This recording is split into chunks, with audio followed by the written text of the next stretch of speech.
Hi, my name is Daniela DeAndrea, and this is for my food service management course. I chose to do an interview with Jeno, a manager of Starbucks, for 10 years now, and I've personally worked under him for 4 years. And I chose him opposed to interviewing a chef at a restaurant because I personally have worked for this man and have seen his dedication, his compassion, and his true love for his job and his employees. So I prefer to stand behind the person I'm interviewing so I can see, and as much as it is important for the interview to be true, opposed to somebody who says they do things and they really don't. So, as I will begin, these were the questions I interviewed him with, and I asked him, please just be real with me and pretend that I don't work for you, because I didn't want him to show any bias or say anything that wasn't true necessarily. So,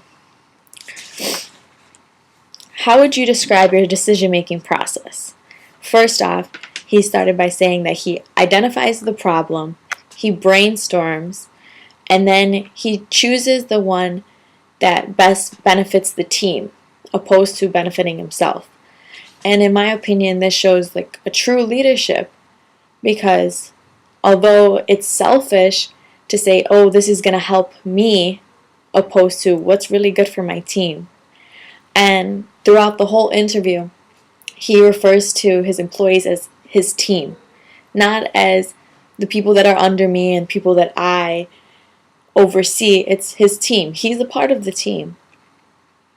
And later on, he touches on that more. And I continue to ask him, how have your leadership changed throughout the years? In the beginning, he decided that to show frustration publicly, to show that he was upset with something, wasn't going to change anything. And he decided very early on in his career that he wanted to have a self-control. He did not want to see his partners he did not want them to see him as somebody that they feared, more or less somebody that they can talk to, confide in, and not expect him to come at them angrily. Not expect them to come at him in a very negative way.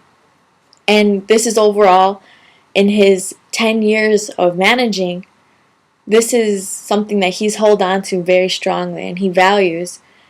And me working for him, I've seen it firsthand. I can never say that I've seen Jeno get upset with somebody, use any negative language, as in cursing or being disrespectful to anybody. He handles it in a very calm, organized manner, and I respect him greatly for this. And that is why I kind of chose him, because he is my mentor in a way. If I could be anything like this man, just so calm-headed and level, it would be a great achievement on my part. When your team is lacking motivation, how do you overcome these challenges? First off, he starts by saying that he tries to nip it before it becomes an actual problem. So if he could identify symptoms before things are in full swing, he's truly doing his job. Because once the problem has completely turned into a problem, he's already lost that window of opportunity to prevent it. And if he could prevent it, it'll be the best. But if he has to, he tries to take little insight notes on people, like asking them how their day is going, just seeing their overall attitude in work and in the way that they hold themselves. But if necessary, he will have a sit-down meeting with them or having a team meeting all together to go over what's really going on. And dealing with stress for him, he takes it out a lot on he takes it out on martial arts, reflection, and having time alone with himself just to drive and clear his head. While he's hiring people, he looks for three main things: honesty, integrity, and skill level. And most importantly, if they're a team player. So he tries to really oversee this while sitting down and having a conversation with that person. A really good example was that he hired this autistic man, and although in the beginning, my coworkers were very frustrated with this person because they just were lacking the skills. But what Jeno saw in him was a man who not only was capable of helping the team, but was capable of doing many other parts of the job, opposed to how quickly and efficiently that everybody is used to working at.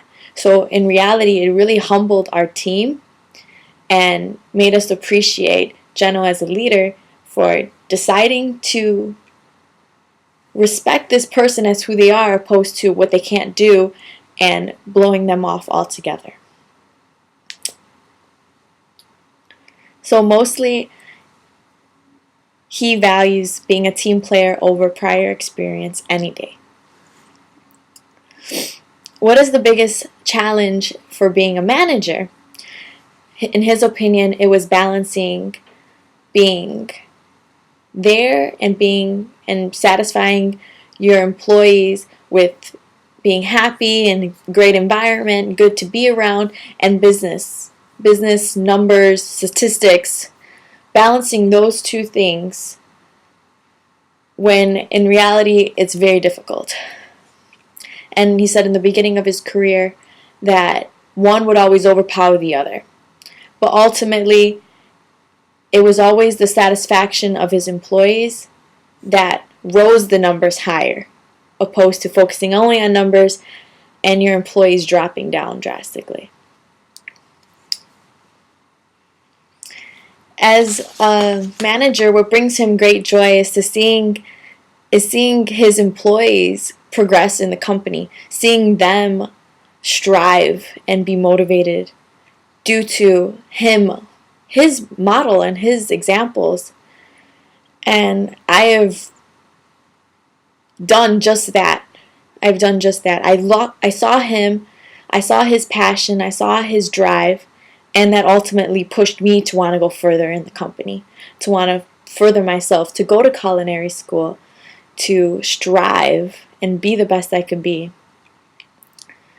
And one of his things that brings him joy is to see his visions and his goals come to life. And that is a blessing in itself. His greatest lesson that he's learned while being a manager was that you can't do it on your own. You need the help of your team. You need to humble yourself and ask for help, and to truly trust in your team's ability and have faith in them. And I think that's a life lesson all in itself. Is just don't be afraid to ask for help when needed, because in reality, the lone wolf will eventually get eaten, and there's nobody gonna help. If my question to him was if he can go back and give himself some advice in the beginning of his career, what would he tell himself? And he said very effectively, he said that he wishes he had more confidence in his strengths. And he wished he was more vocal to his higher ups and accepting his faults. And his greatest philosophy was the philosophy he works by is everything rises and falls on leadership. So if his team falls, and fails, that ultimately he falls and fails. So thank you very much for listening to my interview. I hope you enjoyed it, and have a great day.